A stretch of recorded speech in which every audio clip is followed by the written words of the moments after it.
जय हिंद मेरे प्यारे साथियों। तो आज हम करने जा रहे हैं अपना सेट नंबर 10। ठीक है। तो देखिए हमारा पहला क्वेश्चन हमें दे रखा है गुणनखंड ज्ञात करो। तो हमें दे रखा है पहला क्वेश्चन x की 3 माइनस 27। अगर मैं इसको खोल के देखूँ तो x की पावर हम 3 को क्या लिख सकते हैं होल पावर 3 और 27 को लिख सकते हैं 3 की पावर 3। तो देखिए हमारे पास ये क्वेश्चन बन गया x की 3 माइनस y की 3। तो इसका जो फॉर्मूला होता है वो होता है x माइनस के वाई एक्स स्क्र माइनस के प्लस के एक्स वाई और प्लस में वाई स्क्र। अब हम यहाँ पर कंपेयर करते हैं तो x की जगह पे तो x है और y की जगह पे हमें क्या दे रखा है भाई ये 3। तो रखते हैं इस फॉर्मूले के अकॉर्डिंग तो x माइनस के 3 फिर एक्स स्क्र तो ये एक्स स्क्र प्लस में x और y की गुना x तो ये रहा और y की जगह पे 3 तो x की 3 से गुना करेंगे तो ये बन जाएगा 3x प्लस में y का स्क्वायर मतलब 3 का स्क्वायर कितना होता है भाई 9। तो ये हमारे पास निकल के आया फाइनल आंसर। अब देखते हैं नेक्स्ट क्वेश्चन। दो संख्याओं का व्युत्क्रम का योग दे रखा है 7/24। पहली संख्या अगर 6 है तो दूसरी संख्या क्या होगी। तो देखिए कैसे करेंगे हम इस क्वेश्चन को। अब यहाँ पर एक वर्ड आया व्युत्क्रम, इसको हम इंग्लिश में बोलते हैं रेसिप्रोकल। इसका मतलब क्या होता है पहले इसको समझो। व्युत्क्रम का मतलब होता है कोई भी संख्या अगर मैंने 7 लिख रखी है तो इसका हम व्युत्क्रम लिखे तो ये उल्टा हो जाएगा तो 1/7। सपोज करो मुझे 3/8 दे रखा है तो इसका व्युत्क्रम लिखना है तो क्या हो जाएगा 8/3। अगर हमें वैल्यू दे रखी माइनस के 3/5 तो इसका व्युत्क्रम क्या हो जाएगा 5/3। अब ये माइनस नीचे नहीं आएगा, हमेशा ध्यान रखना है माइनस ऊपर ही रहेगा। तो इसका व्युत्क्रम बन जाएगा माइनस के 5/3। तो इस तरीके से आप लोगों को याद रखना कि व्युत्क्रम का मतलब होता है उल्टा। अब हम क्वेश्चन पे आते हैं। जब हमें दो संख्या दे रखी है कि ये पहली और ये दूसरी है, पहली संख्या अगर 6 है दूसरी हमें पता नहीं है क्या है, तो इनका जब हम व्युत्क्रम करते हैं तो इनका योग दे रखा है 7/24। ठीक है भाई। तो अगर दूसरी संख्या होता तो इसका मतलब जो योग है ये व्युत्क्रम तो योग है तो हम यहाँ पर संख्या मान लेते हैं ये 1/6। भाई हमने 6 दे रखे तो इसका व्युत्क्रम क्या हो जाएगा 1/6 यहाँ पर मैंने बताया। दूसरी संख्या अगर हम x मानते हैं तो x का उल्टा क्या हो जाएगा 1/x बराबर कितना हो जाएगा भाई 7/24 दे रखा है। ये जमा के 1/6 है, ये इधर जाएंगे तो घटा के 1/6 हो जाएंगे। तो यहाँ से मैंने वैल्यू हटा दी। अब यहाँ पर हम एलसीएम लेते हैं पूरी इसका तो 24 का 6 का एलसीएम आ गया 24। 24 से 24 कट गया तो 7 और 24 से 6 कट जाएगा 4 बार पर तो ये वैल्यू आ जाएगा ऊपर 4। तो वैल्यू आई 3/24। 3 से 24 कट गया 1 ऊपर और नीचे 8। ये वैल्यू आई 1/x बराबर 1/8 के। 1 से 1 कैंसिल आउट हुआ तो x की वैल्यू कितनी हो जाएगी हमारे पास यहाँ पर 8 और x मैंने क्या मानी थी भाई दूसरी संख्या। तो हमारे पास जो दूसरी संख्या होगी वो कितनी होगी भाई 8 होगी। देखते हैं नेक्स्ट क्वेश्चन।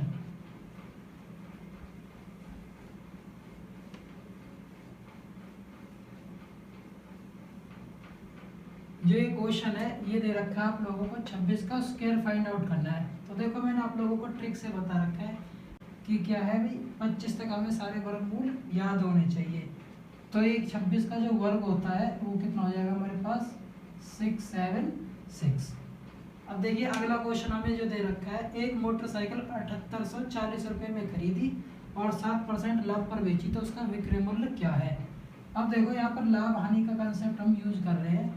तो खरीदने का मतलब क्या है 100% की वैल्यू है। क्रय मूल्य जब भी हमें दिया हो सीपी वो हमेशा क्या मानते हैं भाई 100% और एसपी जो होता है वो 100 प्लस माइनस प्रॉफिट या लॉस परसेंट हम मानते हैं। अब हमें क्रय मूल्य दे रखा है खरीदी है इसने तो सीपी की वैल्यू 100% है। ये हमें दे रखी है 7840 रुपये तो एक की वैल्यू कितनी हो जाएगी 7840 बटे में 100। अब ये 7% लाभ पर बेची है तो लाभ हमेशा 100 में जुड़ता है तो 100 में जब 7 जुड़ेगा तो ये वैल्यू कितनी हो जाएगी 107%। तो 107% की वैल्यू हम निकाल लेते हैं तो 7840 बटे में 100 और गुना में कितना आ जाएगा 107। 1 0 से ये 1 0। अब हम क्या करते हैं 784 और 107 की गुना कर देते हैं तो ये वैल्यू आपको जो ऑप्शंस के अकॉर्डिंग हम देखते हैं तो ये वैल्यू आ जाएगी 8388.8 और यही हमारा इस क्वेश्चन का क्या होगा भाई आंसर होगा। ठीक है। तो पीछे इसके 0 लगा दो या मत लगाओ उससे कुछ फर्क नहीं पड़ रहा। तो 8388 ऑप्शन ए क्या हो जाएगा हमारे पास करेक्ट आंसर हो जाएगा। अब देखते हैं नेक्स्ट क्वेश्चन। ये जो क्वेश्चन आप लोगों को दे रखा है ये कई बार आर्मी में बहुत ज़्यादा ही क्या रिपीटेड क्वेश्चन है ये। तो इसका देखो मैं एक तो ट्रिक कंसेप्ट बताता हूँ आपको सीधा। हमेशा ध्यान रखना इस टाइप के क्वेश्चन को सीधा औसत उठाते हैं, अगर गुना करने के लिए कहते हैं तो गुना कर देते हैं। जैसे भी इस क्वेश्चन में औसत हमें दे रखा है कितना 21। अब इस क्वेश्चन में गुना करने के लिए कहा है कि प्रत्येक संख्या को अगर हम 8 से गुना करें तो 8 से गुना कर दो।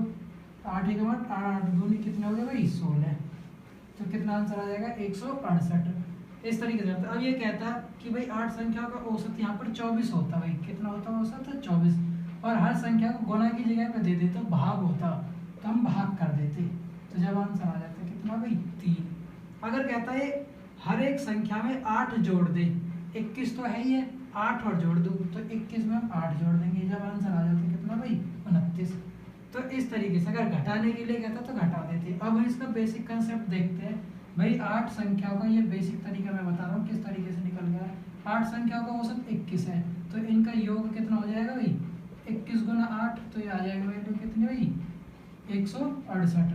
अब कह रहा हर एक संख्या को अगर हम 8 से गुना करें, अब हर एक संख्या 8 से, इसका मतलब सिंपल सी बात है जो नया एवरेज होगा, नया औसत होगा, जो योग आया वो सारा का सारा क्या हो जाएगा 8 से गुना हो जाएगा, और बटे में कुल संख्या शुरू में कितनी है भाई हमारे पास 8, तो ये 8 से ये 8 कैंसिल आउट हो गया, तब भी कितना आंसर आता है हमारे पास 168। तो ऐसे याद रख लो या ऐसे याद रख लो, दोनों से सेम ही आंसर आएगा। ठीक है, तो नेक्स्ट क्वेश्चन हम करते हैं। जो नेक्स्ट क्वेश्चन है ये मैंने थोड़ा शॉर्ट में लिख दिया है। यहाँ पर क्वेश्चन में कह रहा है कि डेविड ने 6000 रुपये बैंक से लोन लिया 12% दर पर 3 साल के लिए, तो 3 साल बाद उसे कितने रुपए ब्याज के रूप में देने होंगे। ठीक है, खाली ब्याज के रूप में पूछा है, तो हम क्या निकाल देते हैं साधारण ब्याज निकाल देते हैं। तो साधारण ब्याज निकालने का जो सूत्र होता है वो क्या होता है मूल गुना के दर गुना के समय बटे में 100। तो मूल कितना है हमारे पास 6000 रुपये, दर कितनी है 12% और समय 3 वर्ष, 2 जीरो से ये 2 जीरो, 12 × 36, 36 छिक्के कितने हो गए हमारे पास 216, 1 जीरो थी ये जीरो, तो आंसर कितना आ जाएगा हमारे पास 2160 रुपये उसे ब्याज के रूप में देने पड़ेंगे। अगला जो क्वेश्चन है ये सिंप्लीफिकेशन का, हमारे पास 5/7, 13/21 और 3/7 इनका मान निकालना है।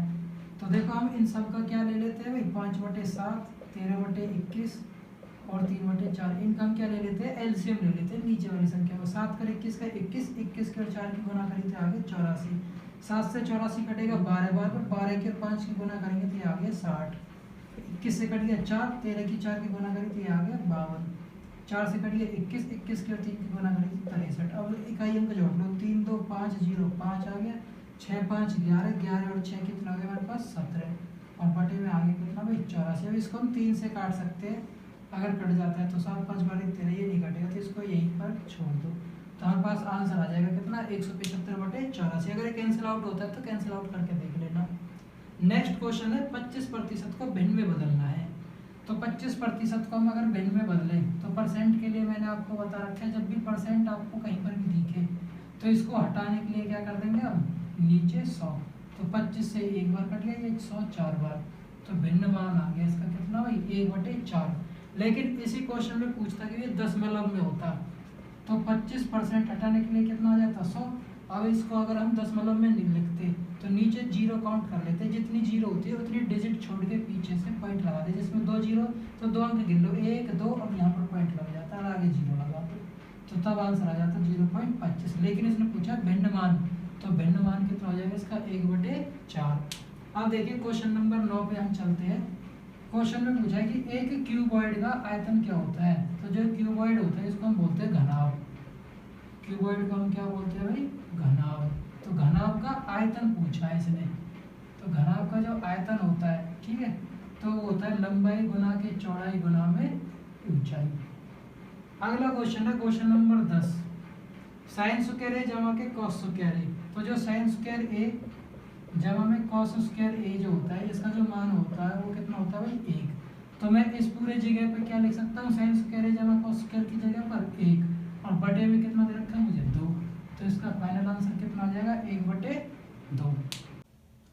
तो देखिए नेक्स्ट क्वेश्चन नंबर 11 हमारे सामने है। एक त्रिभुज में ए बी सी, कौन ए 30 डिग्री बी 90, तो कौन सी। तो मैंने आपको बता रखा है कौन ए कौन बी और कौन सी त्रिभुज के 180। कौन ए 30 दे रखा है, कौन बी 90 दे रखा है, तो कौन सी हमें निकालना है। तो 30 और 90 कितना होगा भाई 120, तो कौन सी बराबर 180 में से ये 120 इधर जाके घट जाएंगे, तो कौन सी बराबर आ जाएगा कितना भाई 60 डिग्री। अब देखिए नेक्स्ट क्वेश्चन है tan 45। तो जब हम टेबल देखते हैं तो tan 45 का जो मान होता है वो कितना होता है 1। सबसे छोटी अभाज्य संख्या, अभाज्य का मतलब होता है प्राइम नंबर पूछा है इसने, smallest prime number, smallest prime number. तो सबसे छोटा जो प्राइम संख्या होती है हमारे पास वो क्या होती है 2। तो यही क्वेश्चन कई बार पूछा गया है घुमा फिरा के कि स्मॉलेस्ट प्राइम नंबर क्या है और इवन भी हो, क्या हो इवन भी हो, प्राइम नंबर भी हो और इवन भी हो, तब भी आंसर क्या होगा हमारे पास 2 होगा। ठीक है भाई। और स्मॉलेस्ट प्राइम नंबर पूछे लेकिन क्या पूछे आप लोगों को ऑड पूछे, तो तब उसका आंसर कितना होगा भाई हमारे पास 3 होगा। तो ये दोनों पॉइंट्स आप याद रखना। नेक्स्ट क्वेश्चन है 2/3 का दशमलव रूप क्या है। तो 2 को जब हम 3 से भाग देते हैं तो ये तो जाएगा नहीं, तो पॉइंट लगा देंगे, न जाने की 0 लगा के। और 3 छिंग के भाई हो गए 18, 2 फिर न जाने की 0 ले, 3 छिंग 18 फिर 2। तो ये ऐसे रिपीट होता रहेगा प्रोसेस। तो जब भी संख्या 0.6666 ऐसे आता जा रहा है हमारे पास, तो जब भी संख्या रिपीट हो तो ये 6 के ऊपर हम हटा देते हैं और ये क्या ऊपर बार लगा देते हैं। तो इसकी जो वैल्यू होगी वो क्या होगी 0.6 बार होगी। अब देखिए लास्ट क्वेश्चन हमारा इस सेशन का।